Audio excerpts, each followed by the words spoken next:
There was a great revival in the Hebrides in the early 1900s. Began to moved up to the pleading for it into the 40s. Maybe we could say it topped out in the early 50s. Two old women, one was 84 years old and one was 82 years old. One was blind and one was humped over so badly with spinal stenosis, just arched over. But they had passion for revival. They wanted God to work. This is what happened. They couldn't even get out to the church to pray. They couldn't even get out to the church to worship. Their house became a place to meet. People came in. They got so passionate about revival coming to their Isle, the Isle of Lewis. They got so passionate about it. They confronted the preacher and wanted to know if he was thoroughly right with God. And they prayed and prayed and prayed. And they'd seen the Lord, they said, with the church filled up and God blessing, a great overflow. And the fire of God struck that tiny little obscure place off the coast of Scotland. And when it happened, there was a young teenage boy that got saved in it.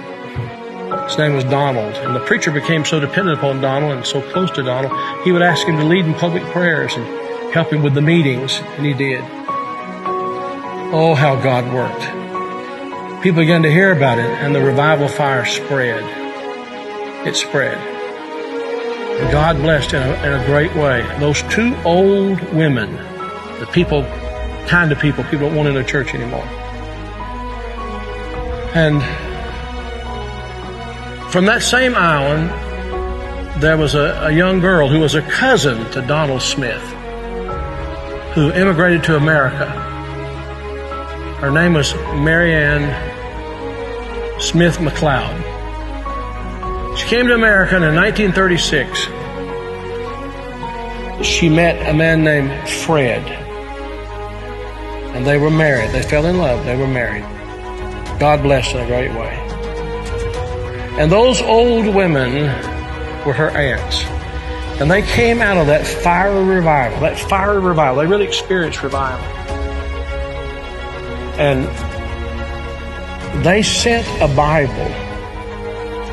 a copy of the Word of God that had been used in a special way in that revival, to Marianne. She started having children. I think it was 1937 she had her first child. They named him after his father, Fred.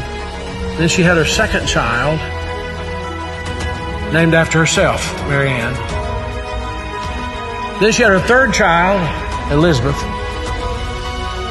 Then she had her fourth child. And she was so impacted by this teenage boy God had used in that revival of the Hebrides. She named him Donald.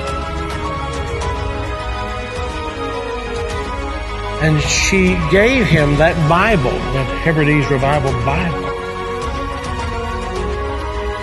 He was born in 1946. He's now the 45th President of the United States. And that revival Bible is in the Oval Office. I'm saying to you, I don't know how, why, I don't know how it all comes together. But I believe God is putting some things together to give us just a window.